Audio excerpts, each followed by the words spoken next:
नेमावर हत्याकांड में जो आज यहाँ संगठन गुजरात से, महाराष्ट्र से, राजस्थान से जो लोग आए हैं, उस आपकी जो मीटिंग हुई, चर्चाएं, उसमें क्या निष्कर्ष निकला? देखिए, मैं अपना परिचय बता दूं। मैं एनआर भुआर्य, वैसे मूलतः मैं छत्तीसगढ़ के बस्तर का रहने वाला हूं।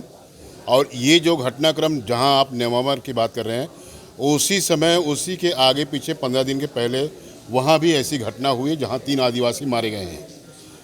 कहीं पे बलात्कार के नाम से मारे जा रहे हैं, कहीं ज़मीन के नाम से मारे जा रहे हैं, कहीं जाति के नाम पे मारे जा रहे हैं।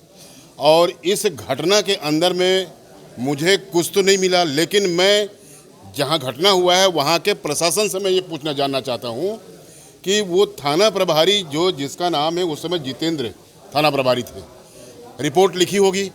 और रिपोर्ट अगर लिखी है तो मैं जिन धाराओं का जिक्र कर रहा हूं, क्या उस रिपोर्ट में मेंशन है क्या? अगर वो रिपोर्ट में इन धाराओं का, संविधान के जो आईपीसी धाराओं का अगर मेंशन नहीं है, तो इसका मतलब ये है कि वो थानेदार उस अपराधियों के साथ में वो मिला हुआ है और अपराधियों को शरण दे रहा है, और जिनके साथ में घटना हुई है उसको न्याय दिलाने लायक वो नहीं है। मेरा कहने का मतलब यह है कि जैसे अपहरण हुआ तो अपहरण की धारा 362, आप लोग पत्रकार लोग हैं, 362 जो होता है वो अपराधी का धारा होता है। नहीं, पर जिस वक्त वो तो गुमशुदगी, नहीं, गुमशुदगी नहीं हुआ है। FIR हुई थी। मैं ये कह रहा हूँ, गुमशुदगी किसको कहते हैं? गुमशुदगी उसको कहते हैं जो रास्ते में चलते हुए मेले में, ठेले में कहीं गुम जाए, उसको कहते हैं मिस्टर माननीय पत्रकार महोदय।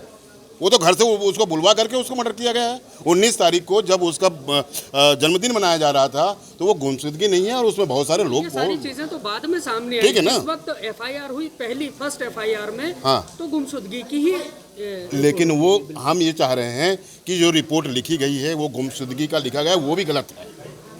जबकि उसका मर्डर केस हुआ है वहाँ व्यक्तिगत, वहाँ जिस जगह के अंदर में, तो उस गुमशुदगी कैसा हो सकता है? ये तो आप समझ सकते हैं ना भाई, ये आप समझ सकते हो, ठीक है ना? मैं कह रहा हूँ उसके बाद में देखो, स्त्री का लज्जा भंग हुआ तो उसमें 354 का धारा लगता है।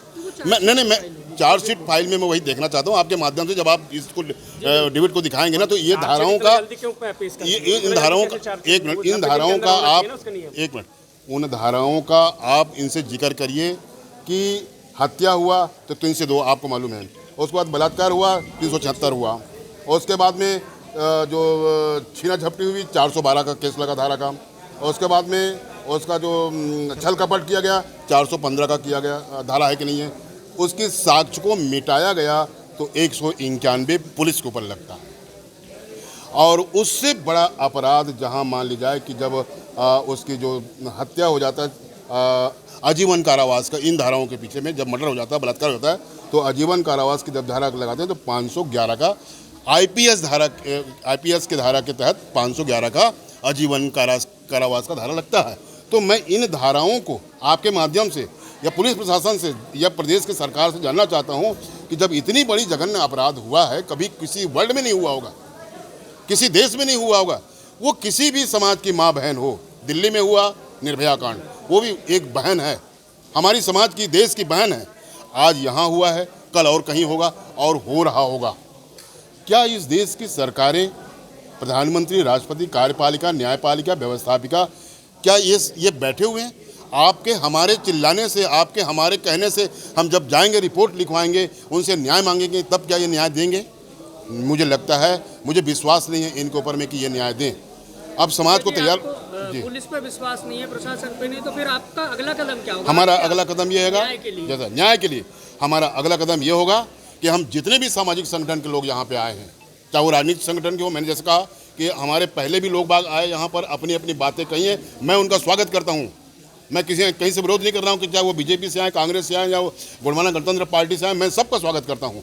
लेकिन जिस तरीके से काम होना चाहिए था वो नहीं हो पाया, और अब हम सामाजिक संगठन के माध्यम से हम पार्टी बन करके हाई कोर्ट में जाएंगे, उसके बाद सुप्रीम कोर्ट में जाएंगे, और ज़रूरत पड़ेगा तो राष्ट्रपति महोदय जी के पास में जाकर के उनसे निवेदन करेंगे कि नेमावर की घटना को आप प्राथमिकता दीजिए, और जिन लोगों ने जो घृणित कार्य किया है उसको आजीवन कारावास की सजा सुनाइए। ये हमारा अपना मांग है। धन्यवाद।